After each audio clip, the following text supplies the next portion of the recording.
በዓለማችን ላይ መንግስትና ፖሊስ የሚያስተዳድራቸው ከተሞች እንዳሉ ሁሉ ህግና ስርዓት የማይገዛቸው ፖሊስ እንኳን ዝር ለማለት የሚፈራባቸው አደገኛ ስፍራዎች አሉ። እነዚህ ቦታዎች ህግ የጉልበተኛ ነው። ሌቦች፣ ነፍሰ ገዳዮችና የእጽ አዘዋዋሪዎች በነፃነት የሚንቀሳቀሱባቸው እነዚህ 5 ሰፈሮች ለተራ ሰው ቀርቶ ለታጠቀ ሰራዊትም ሲኦል ናቸው። በአምስተኝነት ፋቬላስ ብራዚል ውስጥ። ወደ ደቡብ አሜሪካዊቷ ሀገር ብራዚል እናምራ። በሪዮ ዲጄኔሮ ደማቅ የባህር ዳርቻዎችና ውድ ሆቴሎች ጀርባ ተራራውን ተንተርሰው የተሰሩት ፋቬላስ ይገኛሉ። እነዚህ ሰፈሮች የውበት ሳይሆኑ የሽብር መገኛ ናቸው። እዚህ ፖሊስ ዝም ብሎ እግሩን አያነሳም። እነዚህ ሰፈሮች የተሰሩበት መንገድ እጅግ አስገራሚ ነው። ቤቶቹ አንድ በአንድ ላይ የተደራረቡና መንገዶቻቸው ደግሞ ሰው በስንት መከራ የሚያሳልፉ ጠባብ ናቸው። ይህም ለፖሊስ መኪኖች ትልቅ ወጥመድ ነው። ፖሊሶቹ ወደ ውስጥ ለመግባት ከመኮኑ ከቤቶቹ ጣሪያ ላይ በሚዘንብባቸው ጥይት ቀላሉ ሰለባ ይሆናሉ። እዚህ ሰፈር ውስጥ ትልቁ ስልጣን የያዙ ካርቴል በመባል የሚታወቁ በቢሊዮን የሚቆጠሩ ዶላር የሚያንቀሳቅሱ የታጠቁ የወንጀለኛ ቡድኖች ናቸው። እነዚህ ሰፈሮች ውስጥ የሚኖሩ ህፃናት ደብተር አይተው ያድጋሉ። በጠራራ ፀሐይ ፖሊስን መተኮስ እንደ ጀግንነት የሚቆጠርበት እዚህ ስፍራ ህግና ስርዓት የሚባሉት ቃላት ትርጉም የላቸውም። አራተኛው ሀገር ሲቲ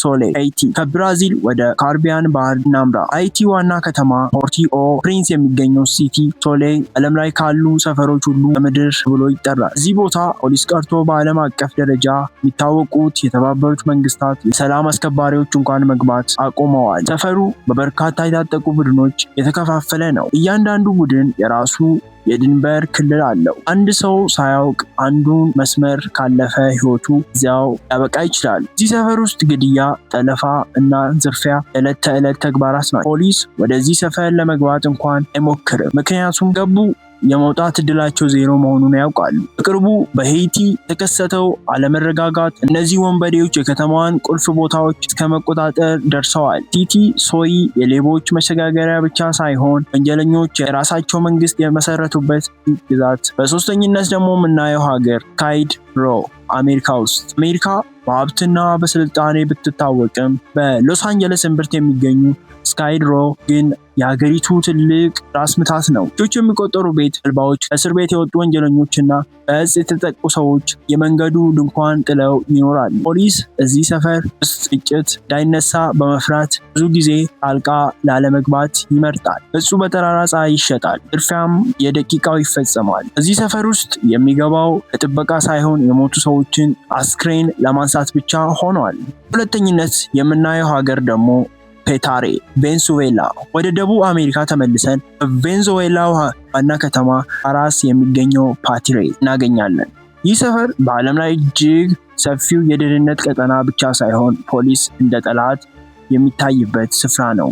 ቬንዙዌላ ያለው የኢኮኖሚ ውድቀት ወንጀለኞችን ከመንግስት በላይ ኃይለኛ አድርጓቸዋል። እዚህ ሰፈር ውስጥ ህጉን የሚያስከብሩት ፖሊሶች ሳይሆኑ ጋንጊስተሮች ናቸው።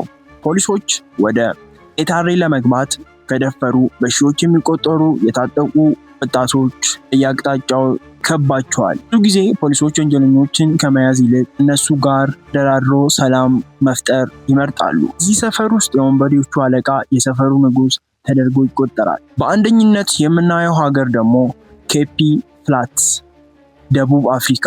በመጨረሻም በዓለማችን ላይ ፖሊስን እጅግ የሚያስፈራውና ወደ ጦርነት የሚቀየርበት ሰፈር ደቡብ አፍሪካ የሚገኘው ኬፒ ፍላትስ ነው። እዚህ ሰፈር ውስጥ ጋንጊስተር መሆን እንደ ባህል ነው የሚታየው። በደርዘን የሚቆጠሩ የወንጀለኛ ቡድኖች እንደ ኢምበር ጋንግስ ሰፈሩን በካርታ ከፋፍለውታል። ፖሊስ ወደዚህ ሰፈር ሲገባ ልክ እንደ ሌላ ሀገር ወራሪ ነው የሚታየው። በመኪናቸው ላይ ድንጋይ፣ ቦምብና ጥይት ይዘንባቸዋል። ሁኔታው በጣም አስከፊ ከመሆኑ የተነሳ ደቡብ አፍሪካ መንግስት አልፎ አልፎ ሰፈሩን ለመቆጣጠር የሀገር መከላከያ ሰራዊት ለመላክ ይገደዳል። ፖሊስ ብቻውን እዚህ ሰፈር ውስጥ ገብቶ ሰላም ያስከብራል ማለት ህልም ነው። እነዚህ 5 ቦታዎች የሰው ልጅ ህግና ስርዓት ሲያጣ፣ ወንጀለኞች ደግሞ ከመንግስት በላይ ጉልበት ሲኖራቸው ምን ሊከሰት እንደሚችል ማሳያ ናቸው። እናንተስ በእነዚህ ሰፈሮች ውስጥ አንድ ቀን የመኖር ድፍረት አላችሁ? የትኛው ሰፈር ይበልጥ ትፈራችሁ? ኮመንት ላይ አጋሩን። ቪዲዮ ከተመቻችሁ ላይክ ማድረጋችሁን አትርሱ። ተጨማሪ አስገራሚ ታሪኮች ሰብስክራይብ በማድረግ ቤተሰብ ይሁኑ። ሰላም ቆዩ።